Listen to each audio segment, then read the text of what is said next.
اعوذ باللہ من الشیطان الرجیم بسم اللہ الرحمن الرحیم السلام علیکم ورحمۃ اللہ وبرکاتہ۔ مجھے امید ہے کہ آپ سبھی بچے اپنے اپنے گھروں پر خیر و عافیت سے ہوں گے۔ تو اب بنا وقت ضائع کیے ہوئے سیدھا ہم اپنے موضوع پہ چلے جاتے ہیں۔ جو ہمارا موضوع ہے وہ ہے گیہوں کا دانہ۔ پہلے اس کا ہم اقتباس پڑھ چکے ہیں، آج دوسرا اقتباس ہم پڑھنے جا رہے ہیں۔ تو آج کا جو اقتباس ہے وہ یہاں سے شروع ہوتا ہے۔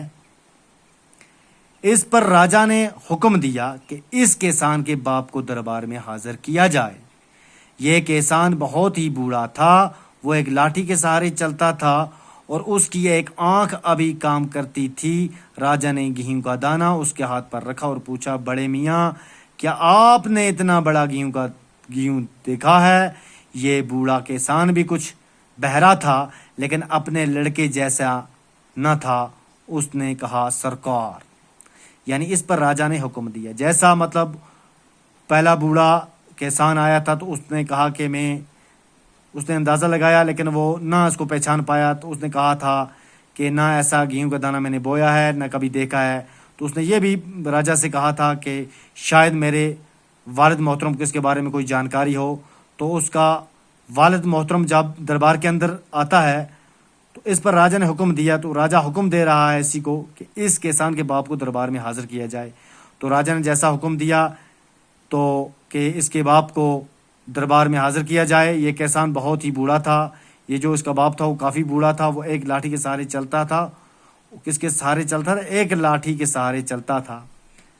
اب یہاں سوال پیدا ہوتا ہے کہ اس کا جو بیٹا تھا وہ 2 لاٹھیوں کے سہارے چلتا تھا اور اس کا جو والد محترم ہے وہ ایک لاٹھی کے سہارے چلتا تھا۔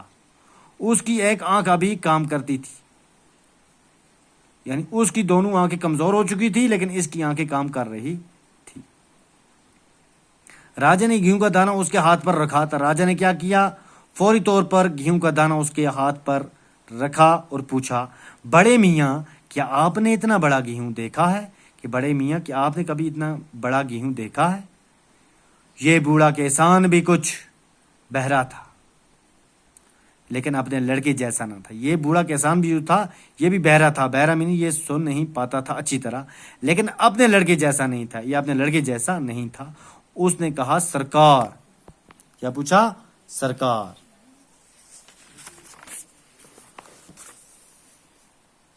سرکار، میں نے آج تک کبھی اتنا بڑا گیہوں نہ بویا ہے نہ دیکھا ہے اور کبھی مول بھی نہیں لیا ہے۔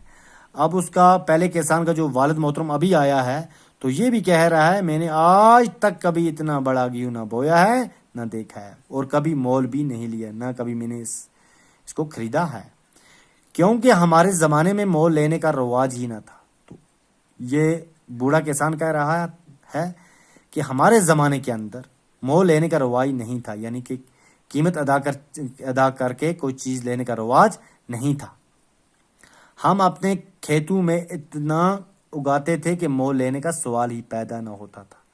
یہ بوڑھا کسان کہہ رہا تھا کہ ہم اپنی کھیتوں میں، اپنی زمینوں میں اتنا اگاتے تھے کہ مول لینے کا سوال ہی پیدا نہ ہوتا تھا، کہ خریدنے کا سوال ہی پیدا نہ ہوتا تھا۔ ان دونوں روپے پیسے بھی نہ تھے، یعنی ان دنوں روپے پیسے بھی نہیں تھے، یعنی یہ اس کا والد محترم کہہ رہا ہے پہلے کسان کا کہ اس وقت اتنے روپے پیسے نہیں تھے۔ ہمارا گیہوں آج کے گیہوں سے بڑا نہ تھا اور ہمارا گیہوں آج کے گیہوں سے بڑا نہ تھا، ہمارا گیہوں کا دانہ تھا آج کے گیہوں سے دانے سے بڑا نہ تھا۔ میں نے اپنے والد کی زبانی اتنے بڑے گیہوں کا ذکر تو سنا ہے۔ اب یہ بوڑھا کسان کہہ رہا ہے کہ میں نے اپنے والد کی زبانی بڑے گیہوں کا ذکر تو سنا ہے۔ ان کے زمانے میں ایسا گیہوں ہوتا تھا، یعنی ان کے زمانے میں ایسا گیہوں ہوتا تھا۔ آپ ان سے دریافت کر لیں، آپ ان سے پوچھ لیں۔ آپ اس بوڑھے کسان کو بھی حاضر کیا گیا، آپ اس بوڑھے کسان کو بھی دربار میں حاضر کیا جاتا ہے، اس کے والد کو۔ وہ دربار میں جوانوں کی طرح بغیر کسی سہارے کے چلتا ہوا آیا۔ دیکھو کیا ہوا کہ پہلا جو کسان تھا اس کی عمر کم تھی ان دونوں سے، تو وہ 2 لاٹھیوں کے سہارے چل کے آیا۔ اس کے بعد اس کا والد محترم تھا تو وہ 1 لاٹھی کے سہارے چل کے آیا۔ اب اس کا جو والد محترم ہے، اب اس بوڑھے کسان کو بھی حاضر کیا گیا ہو، وہ دربار میں جوانوں کی طرح بغیر کسی سہارے کو کے چلتا ہوا آیا، یعنی بنا سہارا لیے ہوئے وہ دوڑتا ہوا جوانوں کی طرح دربار میں حاضر ہو جاتا ہے۔ اس کے ہاتھ پاؤں مضبوط تھے، یعنی اس کے ہاتھ پاؤں ان دونوں کے بنسبت مضبوط تھے۔ اس کی آنکھیں بھی چمک تھی اور وہ بہرا بھی نہ تھا، آنکھیں بھی چمک رہی تھی، نہ یہ بہرا تھا، اچھی طرح سن پاتا تھا۔ راجا نے گیہوں کا دانہ اس کے ہاتھ میں دیا، اس نے جیسا ہی اس گیہوں کو ہاتھ میں لیا تو مارے خوشی کے اچھل پڑا اور بولا یہ تو میرے زمانے کا گیہوں ہے۔ تو آپ جیسا راجا نے گیہوں کا دانہ اس کے ہاتھ پہ رکھ دیا تو خوشی کے مارے یہ اچھل پڑا اور کہا یہ تو میرے زمانے کا گیہوں ہے۔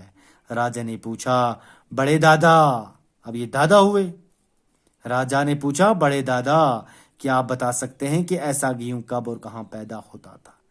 اب راجا اس بزرگ سے پوچھ رہے ہیں کہ ایسا گیہوں کب اور کہاں پیدا ہوتا تھا۔ تو آج کا موضوع یہیں تک، انشاءاللہ دوبارہ پھر یہاں سے آگے ہم پڑھیں گے، تب تک کے لیے اللہ حافظ۔